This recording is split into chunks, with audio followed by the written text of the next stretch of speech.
Really hard about the Grammys in a way. Man, you drag the Grammys in the mud when you talk about you have a few Grammys, but you feel like you had to sell your soul to get them, and you didn't know if you wanted it for the recognition or the trophies. But then what's the difference? And that Grammys pretty much suck the blood of artists and nominate them, have them come to the shows, and then which they do. They do it every fucking year, yeah. And I'm just tired of seeing it. And for whatever reason, it's like they're always pitching this hint that you might win album of the year, which used to be a big deal. I don't think it's a big deal now. Mm-hmm. Sat at home this year for the Grammys and watched Jay and Kendrick not get it. And I felt like one of them should have got it. I felt like Joyner Lucas should have won a Grammy for I'm Not Racist. Yeah. Absolutely should have won a fucking Grammy. Every year we went, I would be up for album of the year, and then the winner is Norah Jones. Who? And I'm not even trying to say anything bad about her music. At that point, I had never heard of her. Yeah. And none of my friends did either. You know what I'm saying? So we were like, okay, whatever. And then Steely Dan. Okay, I know who Steely Dan is. I know Steely Dan back in the day. You know what I'm saying? But more than the Marshall Mathers LP impact, like, okay, fine. I watched 50. Same shit. 50 did not win Best New Artist at the Grammys. There was nothing bigger than 50. Nothing bigger. And nobody since maybe like Snoop came out the gate like that. My first album didn't do it. I never saw someone's first album and the wave happen like he had. And then he doesn't get it. And then I get up there another year, and what was it, the Eminem show? And it was like, whatever. I'm fine if I lose to fucking Kanye or someone that I'm like, okay, I respect that. I know who that is, and Kanye has a huge following, and he's made a massive impact on music. Fine, I'm good with that. But don't fucking get us all here to use your selling point for your fucking show and stiff everybody every single fucking time. And I said, after that point in time, I was like, don't ever ask me to fucking come here again. Please do not ask me. My answer is no for 100 million years. Never again will I fucking go to the Grammys. Well, now, I know Jimmy Jam and some of the members of the board there are reaching out. Just Blaze and different folks are now trying to make it better. Would you ever consider, joining the board and maybe you have a vote in it? First of all, that vote is fake as fuck. That's not a real vote. That's not a real vote. They give it to who they want to give it to. They give it to their darlings, the fucking, this got critical acclaim, but it sold 2 records. Like, it ain't about always what you sell. I get that. Vanilla Ice, I understand. You know what I'm saying? Like, but there comes a point where when an overwhelming something comes along that has this wave and impact on music, and you give it to fucking Lada fucking Dottie. Who? Lada Dottie. Sound like Lottie Dottie. But you know what I'm saying? Like, it's like, man, I don't know who won over Kendrick and Jay. Bruno Mars is fucking incredible. Bruno Mars is great. But I remember Beyonce didn't win for the album Lemonade. Yeah. Yeah.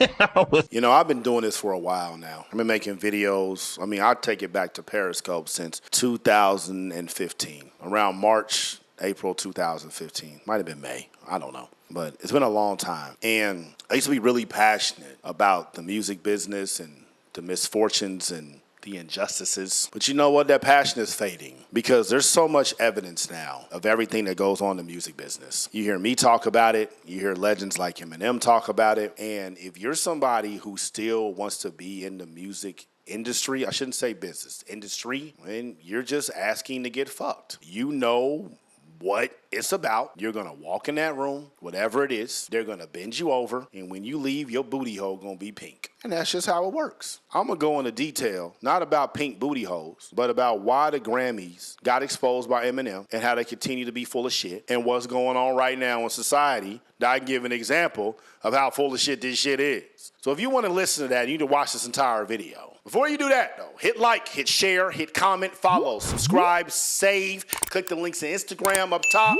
Cut the links in YouTube in the box. My ducks, my swans, welcome to the pond. My name is Dorian from Group82University.com, and right here we got the great Marshall Bruce Mathers III talking about how the Grammys are full of shit. He's putting them on blast, exposing them as they should be. When Erica Banks' song Bust It was out, Bust It, everybody was doing the dances and there was a challenge and all that. It was everywhere. You couldn't escape it. On TikTok, on Instagram, social media, wherever. Everybody was doing Bust It. And by then, I knew how the Billboard system worked. So I knew Erica Banks wasn't going to be at the top of the Billboard Hot 100, even though she should have been, because it hands down was the biggest song out. But I went and checked it once I saw her on a Spotify playlist. I was like, hey, let me see where she's charting right now. And I think she got to like number 19 or 20 something. I'm not sure. So y'all mean to tell me that there's 18 songs that are bigger than this Bust It song right now that everyone on earth is doing challenges to? Okay, let me see what the biggest song is that y'all say. You know what song was number one at that time? Driver's License by Olivia Rodrigo. I had no idea who the fuck that was. When I went and looked her up, she was 16. I'm not knocking her before we even get down that lane. This ain't got nothing to do with her at all. Do your thing, get your money, whatever. This ain't got nothing to do with that 16-year-old girl. When I looked up and I saw her Wikipedia and how professionally written it was, and how PR heavy it was, and how SEO optimized it was, and how Driver's License was her debut single, and it was number one, and it was number one for a long time. If I'm not mistaken, I think it's one of the longest running number ones in the Billboard Hot 100 ever. I could be wrong. I hope I am. But I think it's up there. I think it's definitely in the top 15, top 20. Most of y'all watching this have no idea who the hell she is and have no idea what that song sounds like. This summer, I've been a lot of places. I've been to Phoenix. I've been to Denver. I've been to Vegas. I've been to Houston, obviously.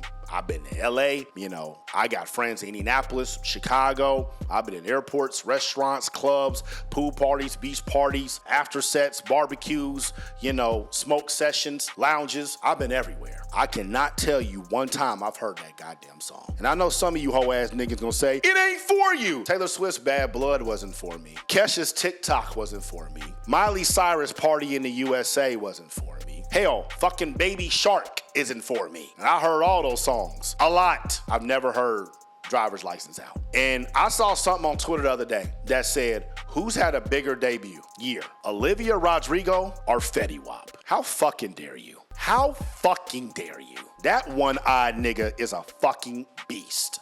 Trap Queen was a movement. That motherfucker went diamond. I still bump 679. My Way with Drake remix was a banger. Fetty Wap went platinum. There was at one time you couldn't go anywhere without hearing him. He had the streets, he had the club, he had the suburbs, he had the college campuses, he had white girls, black dudes, white dudes, straight, gay. Everybody was fucking with Fetty Wap. You might not like the music, but you heard the shit. Where do you hear Olivia Rodrigo? Once again, not knocking her, but I don't be hearing this shit. We all got the same Instagram. We all got the same TikTok. We all got the same YouTube, dog. Ain't no secret worlds no more. You know, it used to be like these songs would bubble up in little pockets of the country I didn't know. Like, you know, it might have been a Dave Matthews song or a Maroon 5 song or, you know, I wouldn't know. It ain't like that no more, man. We all got the same social media, dog. Why do y'all keep elevating these motherfuckers that ain't really doing shit? Y'all don't want to give hip-hop its just due. Y'all don't want to give black artists they just due. We know that's what it is. And the Grammys is feeding right into that. So I don't understand why the hell y'all want to win a Grammy. Beyonce still ain't one album of the year. Jay-Z ain't one album of the year.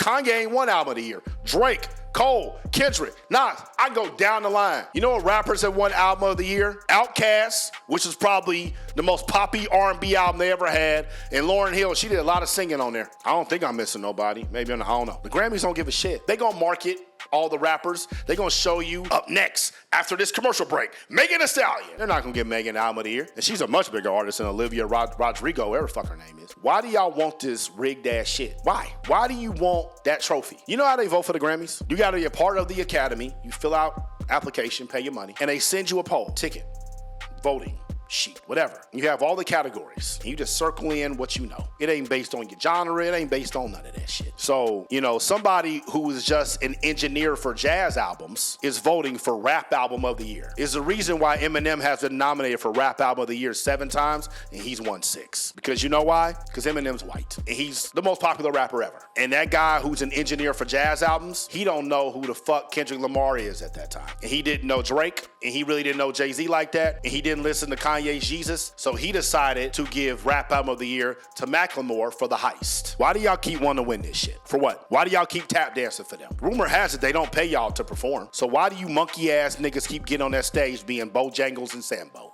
Why? How much white validation do you need when they need us to make sure people watch their shit? Is there another reason why hip-hop doesn't get its just due at the Grammys? Is there another reason why the Billboard charts don't reflect what's really going on in the culture? Is there another reason why when they put us on the front cover of magazine and shit, they want to change our skin color and all? Is there another reason they're doing this? What's the reason? What do y'all think? Y'all write in the comments, let me know. All you little angry future MAGA turds and all that, your little angry 14-year-olds who touch yourself every night and ain't never see a nipple in your life, you want to talk shit? Kiss my ass. Fuck you. Take your little racist ass on. I want to hear from the real people. Yeah, let me know. You on Instagram, click the link up top. You on YouTube, click the link in the box. Mouth the pond.